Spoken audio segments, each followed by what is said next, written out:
Olá, terráqueos! Estou aqui para falar sobre Dom Casmurro, um romance de Machado de Assis que foi publicado em 1899. Mas antes de falarmos sobre a obra, vamos falar um pouco sobre esse grande autor conhecido como Machado de Assis. Joaquim Maria Machado de Assis nasceu em 1839 e veio a falecer em 1908. Nasceu em um morro no Rio de Janeiro, numa época em que no Brasil os negros ainda eram escravizados. Não teve educação formal e mal frequentou a escola primária. Machado de Assis é considerado pelos críticos o percussor do realismo brasileiro. Na tradição do realismo, podemos destacar como características o compromisso com a verdade, que nada mais é do que a arte como expressão da verdade, retratando o que é e não o que gostaríamos que fosse. Também tem como característica uma narrativa mais lenta, onde a descrição dos pormenores é a técnica específica para retratar fielmente a realidade do que se conta. Possui um foco nos seus personagens, destacando seus dotes físicos e psicológicos para compô-los, com histórias sérias que surgem de um contexto social, onde não apenas descrevia e mostrava o que se passava na sociedade da época, mas propunha uma reflexão sobre os temas. Entretanto, diferente do que conhecemos como esse realismo de tradição formal, Machado, através de suas obras, criticou vários valores burgueses por meio de ironias e metalinguagens, que é quando o narrador lembra ao leitor, ao longo da narrativa, que aquilo que lê é apenas uma ficção. Instaurou, assim, uma tradição irônica, onde é possível saber, ao fazer a leitura, que ela é uma ficção e que não pode ser levada a sério. Podemos perceber isso em Dom Casmurro, quando o autor interrompe a narrativa diversas vezes para interagir com o leitor através do recurso da metalinguagem, recurso o qual já expliquei anteriormente. Na tradição irônica também é comum conter histórias que descendem de outros livros. Em Dom Casmurro, por exemplo, faz-se referências à obra de Shakespeare, citando o personagem Iago da obra de Otelo. Outra característica comum é um leitor mais ativo, onde fazem conversas com o leitor, o chamando e o citando na história, e a voz da narrativa é a voz do narrador e não do autor. Podem ser vistos em alguns de seus romances certos diálogos direto com o leitor, e também por conta de pensamentos pontuais que surgem ao longo da narrativa como uma reflexão sobre os acontecimentos que se passam no romance. Em Dom Casmurro não é diferente. Ao fazer a leitura, é possível verificar a presença tradicional da ironia, do seu sarcasmo, do pessimismo machadiano, além também do espírito crítico e a reflexão sobre a sociedade brasileira da época. A narrativa é permeada por digressões, que já expliquei anteriormente, com pensamentos e lembranças fragmentadas. Então vamos falar um pouco sobre a estrutura desta obra. Este romance é dividido em 148 capítulos de diversas dimensões, predominando os curtos. O romance é narrado por Dom Casmurro, que escreve a história de Bentinho, que nada mais é do que ele próprio em sua juventude. Apesar de se tratarem da mesma pessoa, Casmurro é uma versão mais velha e reservada de Bentinho.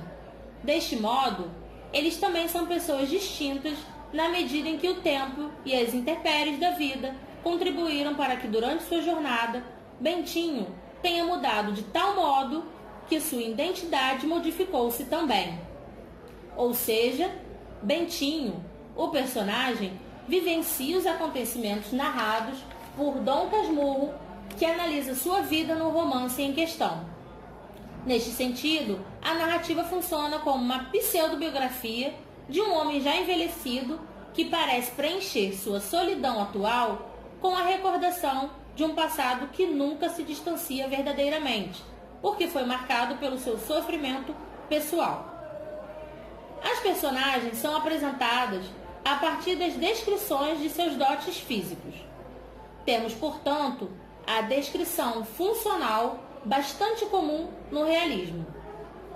Capitu era uma, abre aspas, criatura de 14 anos, alta, forte e cheia, apertada em um vestido de chita, meio desbotado, fecha aspas.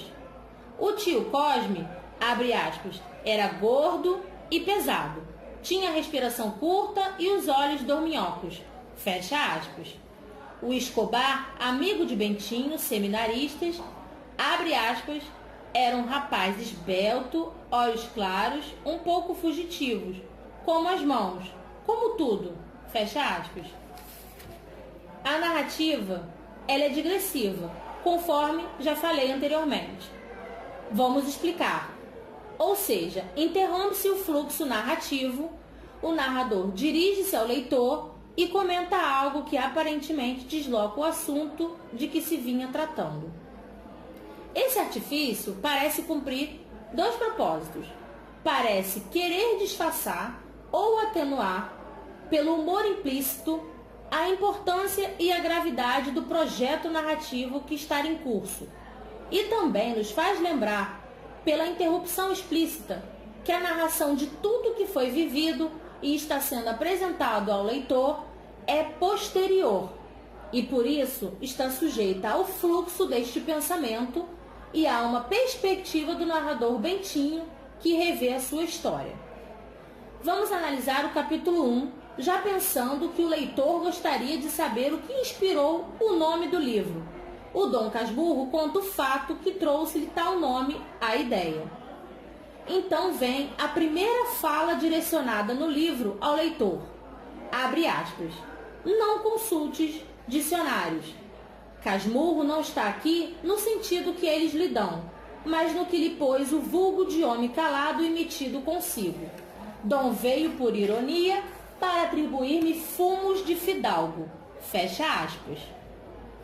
No capítulo 2, primeiro parágrafo, ele diz: agora que expliquei o título, passo a escrever o livro. Antes disso, porém, digamos os motivos que me põem a pena na mão. Fecha aspas. Antes de contar ao leitor a história, ele dá-se o trabalho de explicar por que resolveu contá-la e até mesmo porque deu ao livro o nome de Dom Casmurro. É um livro feito em interação com o leitor, ou pelo menos com o leitor imaginado pelo narrador. O tempo do romance é cronológico, cuja primeira referência é o ano de 1857, no momento que José Dias sugere a Dona Glória a necessidade de apressar a ida de Bentinho para o seminário. Em 1858, Bentinho vai para o seminário.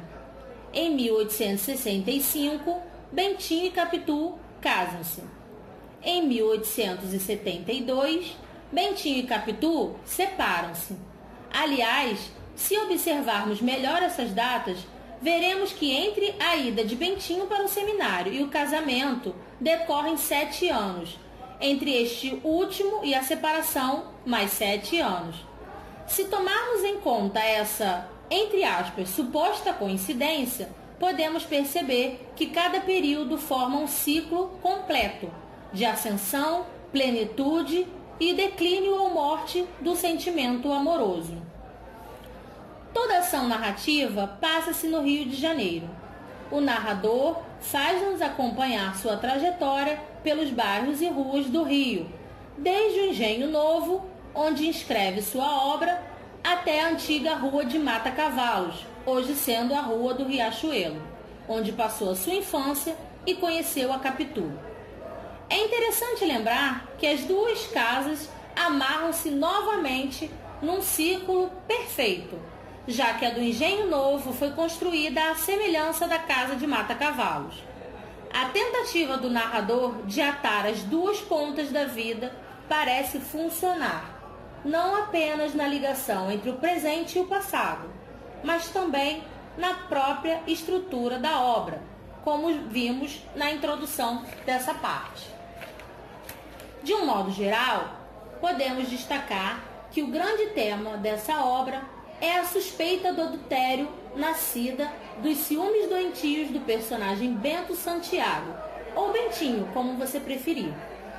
É dessa dúvida atroz que atormenta o Bento Santiago, obrigando a escrever essa espécie de livro de memórias para justificar-se diante de si mesmo e da sociedade. Entretanto, ao expor a história de sua vida, esse narrador não se desnuda das mesmas máscaras sociais que as demais pessoas, porque tenta nos persuadir de acreditar na sua versão dos fatos, ainda que procure também persuadir a si mesmo. Mas se não conseguiu convencer-se da veracidade do adultério, teria conseguido convencer os leitores? Poderia Capitu ser culpada, apesar da ausência de provas absolutas de sua traição? A culpa de Capitu significaria para Bentinho a absolvição de todos os seus erros. Por isso, a versão dos fatos que cercaram a vida do narrador com Capitu é tendenciosa, por mais sincero que nos pareça esse narrador envelhecido pela ação contínua do tempo e pela solidão. O tempo poderia servir tanto como elemento distanciador das dolorosas emoções do narrador, quanto como um fator de diluição das certezas dos acontecimentos. Entretanto, ele não consegue esquecer os seus sentimentos, nem mesmo perdoar a mulher e o amigo. Dom Casmurro é um romance permanentemente aberto, deixando ao leitor mais dúvidas do que certezas, mais perplexidades do que convicções. É dessa forma que o Machado conduz a forma temática de Dom Casmurro, não utilizando, como era habitual na literatura realista, o adultério em si, mas a suspeita do adultério. Eis a questão que vem ocupando a mente de muitas gerações. Capitu traiu ou não traiu o marido?